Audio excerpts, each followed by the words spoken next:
to join this wooden clad across the western ocean. She would neither wear nor steer nor stay. You sailor, where you bound to? She shipped it green both night and day across the western ocean. Here's to you lads, may you never be. You sailor, where you bound to?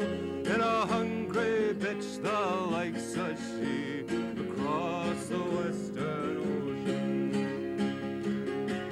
Oh, the times are hard and the wages low. You sailor, where you bound to? The western ocean is my home, across the western ocean.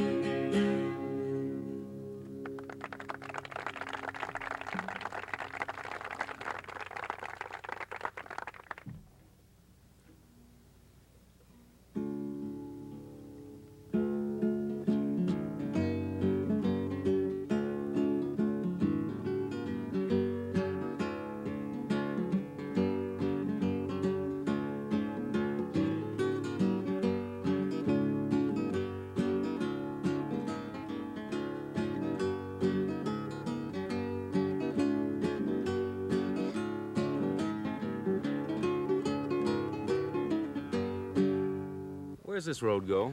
Don't go nowhere, mister. Stays right here.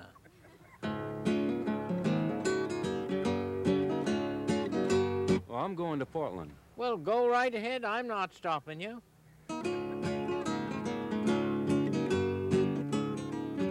Well, how many miles is it to Portland? It's about 30,000 miles away you're headed, and there are some stretches of pretty wet wheeling.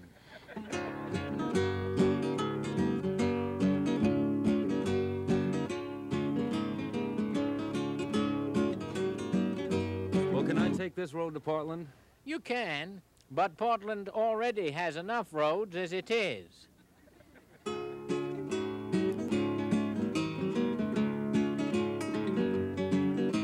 now there seem to be two signs here, and they both point to Portland, but they're pointing in different directions. Now, does it matter which one I take?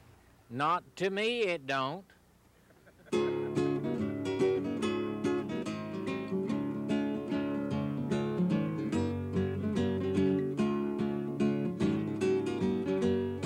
Isn't much between you and a fool. No, nothing but this fence I'm leaning on.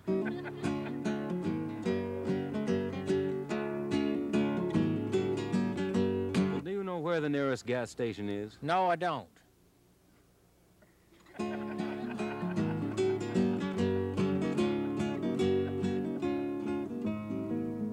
You don't know much, do you? No, but then again, I ain't lost.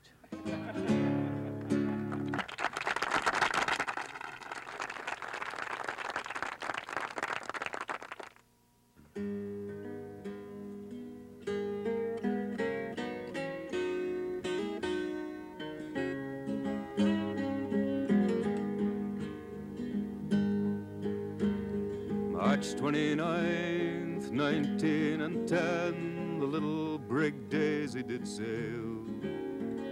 The morning was clear and the sea was down, and we raised a great pot of whale. The captain had three of the boats lowered down, and in them the mates they did go. Mr. Delumba and Mr. Alvation, Mr. Aeneas also. Blew up your oils and topsails, all your headsails down, for you'll never see the whale no more, nor the cold South Georgia ground.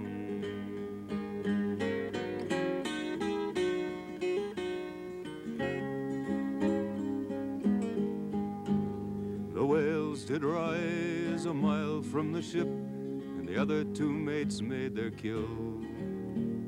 But Mr. Aeneas was caught in the pod where the whales were lying still.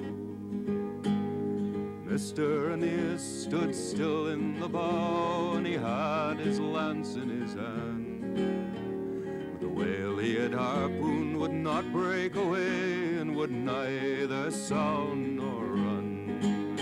It struck at the boat and it lifted her high, and the men fell out over the stern. We saw the flukes come a-thrashing down where Mr. Aeneas had been.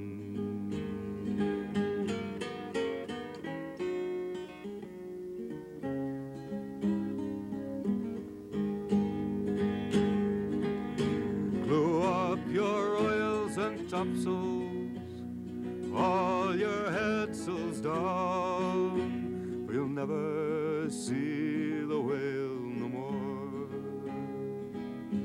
or the cold South Georgia ground.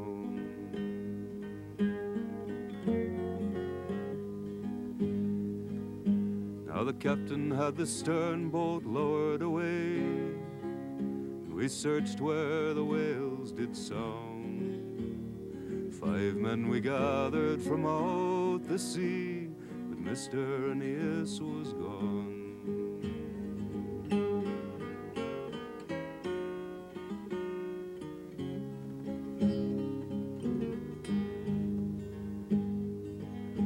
Glue up your oils and topsails, all your headsails down, for you'll never see the whale no more, or the cold South Georgia ground.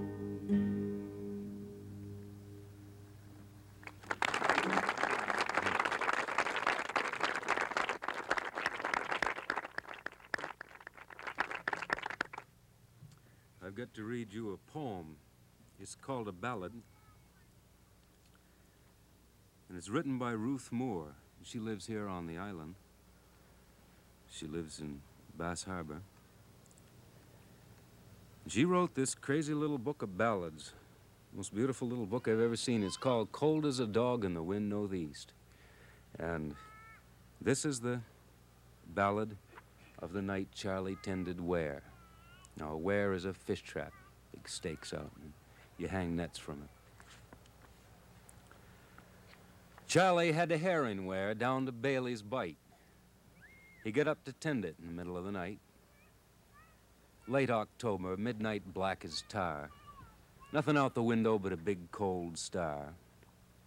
House like a cemetery, kitchen fire dead. I'm damn good mind, says Charlie, to go back to bed. A man who runs a herring ware, even on the side, is nothing but a slave to the goddamn tide. Well, a man feels meager. A man feels old in pitch black midnight, lonesome and cold.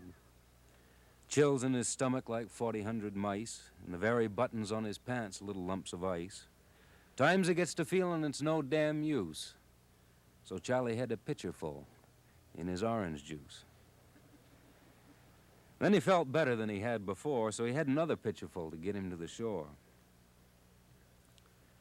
Down by the beach rocks, underneath a tree, Charlie saw something he never thought he'd see. Sparkling in the lantern light as he went to pass, 3 big diamonds in the frosty grass. Well, he says, diamonds? Where'd they come from? I'll pick 'em up later on. I always wanted some.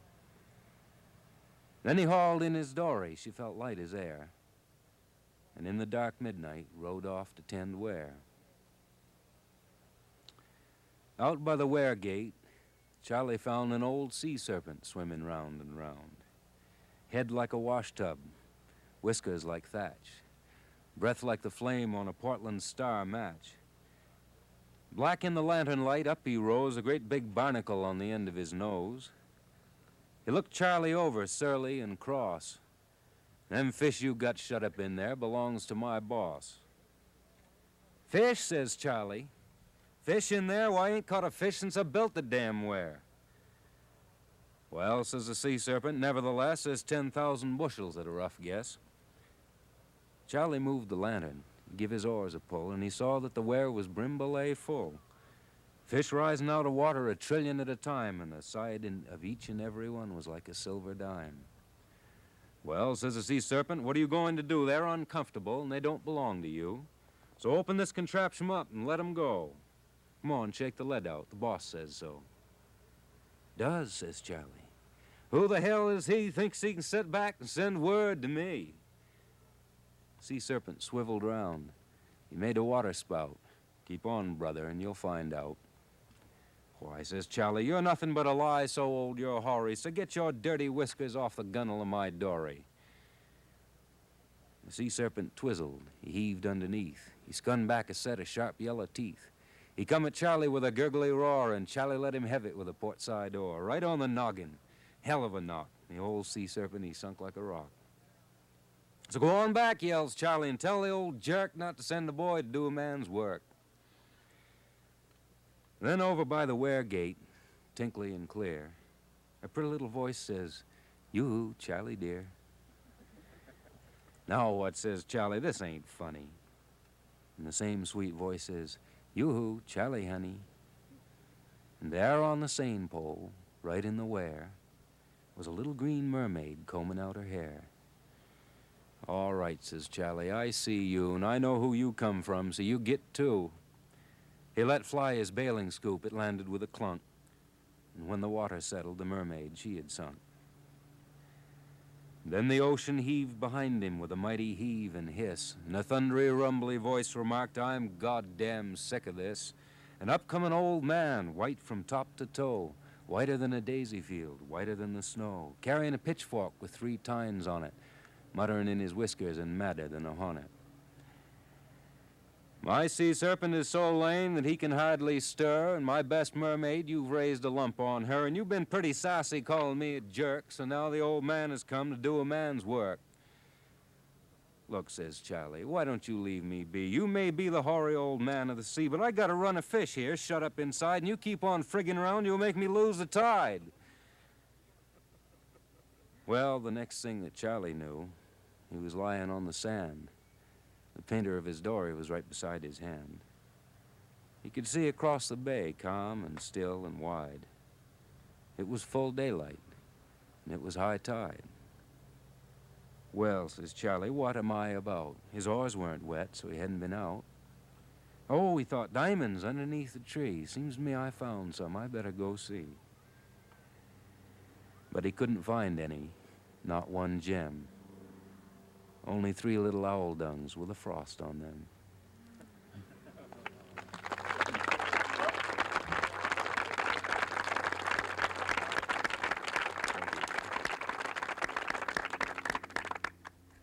I was digging clams in Dougal Flats when a low humming sound came to my ears. I couldn't quite rightly understand what it was, so I dug and dug until I came upon a small clam that I reckoned was emitting the hum. I heard some more humming sounds, and I dug some more and come up with some more humming clams. Well, since I played slip horn in the Penobscot Chowder Band, I knew a little bit about music, and I knew I might have a chorus in these clams. I brung 'em home, brought 'em a little box of mud, the same mud that I found 'em in, settled them down in there, and over the next few weeks singled out a soprano, alto, tenor, and bass clam out of the 150 or so odd clams that hummed in that batch. Then by feeding them a little extra chopped liver and bacon when they sung in harmony by accident every now and then, I got 'em to sing Home of the Brave. And I took 'em out across the country on tour. from coast to coast. But then I made my big mistake. I booked them for a European tour, and I've regretted it ever since. I took 2 staterooms aboard the Queen Mary, 1 stateroom for my clams and 1 for me, and we had no sooner got out to the lighthouse off Nantucket, where there was ever so slight a swell, that them clams up, took seasick, and died.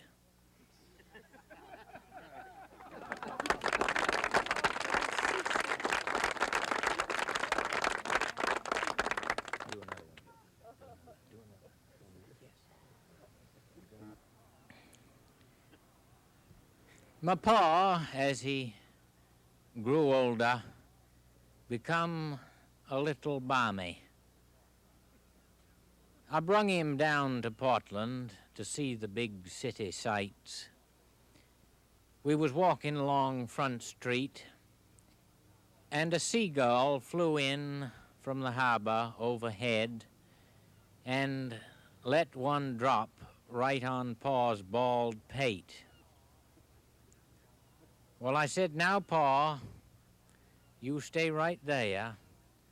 I'll be right back with a box of Kleenex." He said, "Son, don't you worry about that Kleenex, 'cause by the time you get back out here with it, that Seagull will be more than a half-mile from here."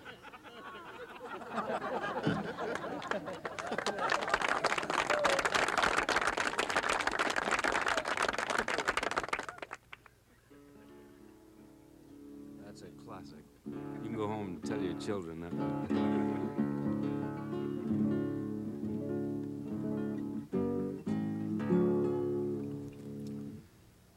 I want to do that tune called Gulls in the Morning.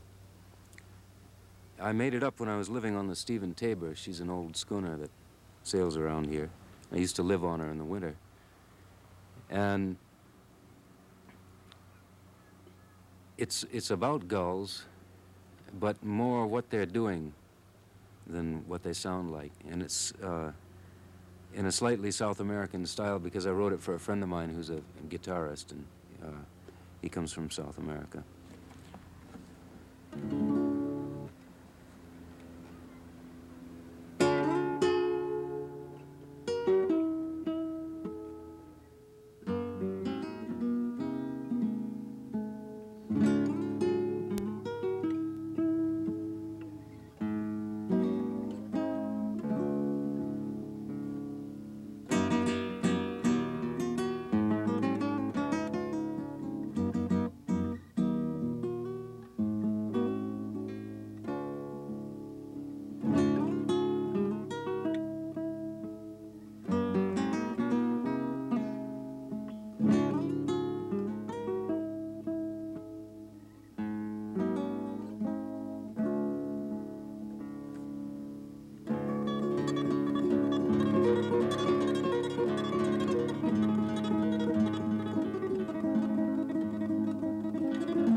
I was raking leaves on one of them raw, foggy days you get along the coast of Maine in the fall, when Mr. Smith come out and asked me if I'd like to come in and get warmed up by the fire and have a little something to drink. Well, I said, Mr. Smith, I'd like first rate to come in and get warmed up by the fire, but if it's all the same to you, I'll not have anything to drink. You see, I haven't partook of spirits for over 35 years, but I recollect just like it was yesterday, that last time I had a drink. I was building boats in them days and also building coffins, and I recollect I'd just finished a catboat for Henry Furness's boy when Charlie Pierce come down. He run the general store and did some of the undertaking on the side. He asked me if I'd like to finish a coffin for him by Thursday. Well, I said, Charlie, it's kind of short notice, ain't it? And he said he knew it was, and he'd brought me down a jug of Barbados rum. Well, I didn't spare myself none, nor neither did I spare the rum, and Wednesday night I went to bed feeling pretty good with a job well done. Thursday morning, Charlie come down, and I showed him to the shed, and I noticed he kind of started some as he walked in through the door, and there that coffin stood, and it had a rudder and a centerboard on her.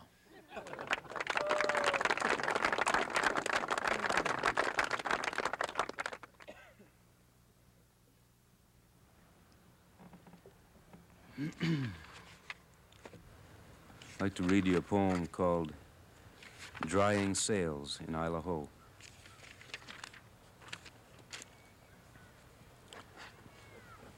You'll have to pretend it's a little bit colder here than it is right now. Now, when the first October gale is gone, white summer lifts her head along the shores in silent light.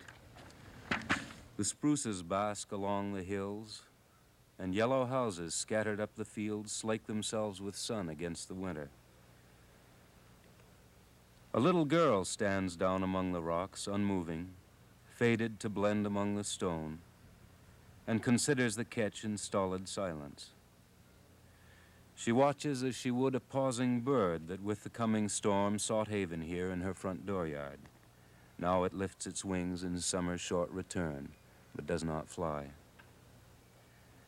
Perhaps she knows that these will be the last white sails she'll see before the winter comes, she who had schooners moored where other folks would plant their gardens.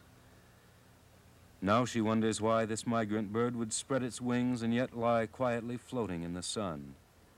The rest have flown a month ago, and there should be 7 months of snow before she finds one sudden morning some bright sail and looks and sees it's summer. Yet it's probably not at all important to her. She'd know the change of year as any child would find it in the feel of water, wind, and trees. She sees the long grass yellow down the field. She hears the loon come down to salt marsh pastures, finds it strange that all the seals are gone, and considers then that soon she'll play in snow.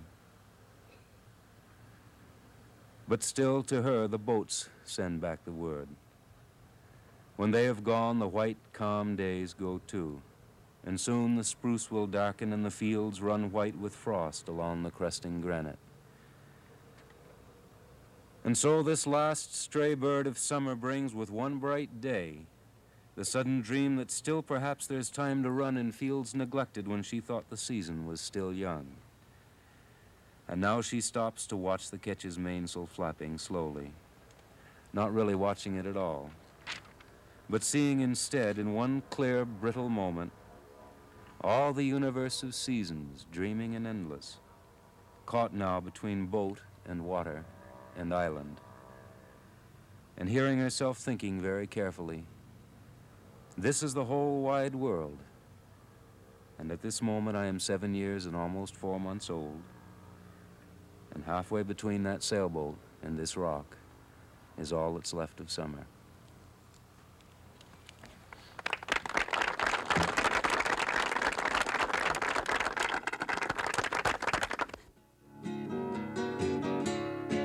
Oh, the times are hard and the way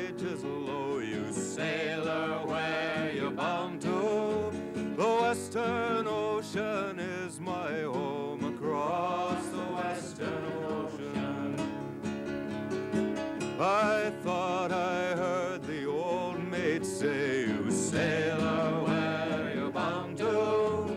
One more pull and then belay across the western ocean. Here's to you, Johnny, we'll work no more. You sailor, where you bound to? Draw our pay and go ashore across the western ocean. Ah, the times are hard and the wages low. You sailor, where you bound to? The western ocean is my home across the western ocean.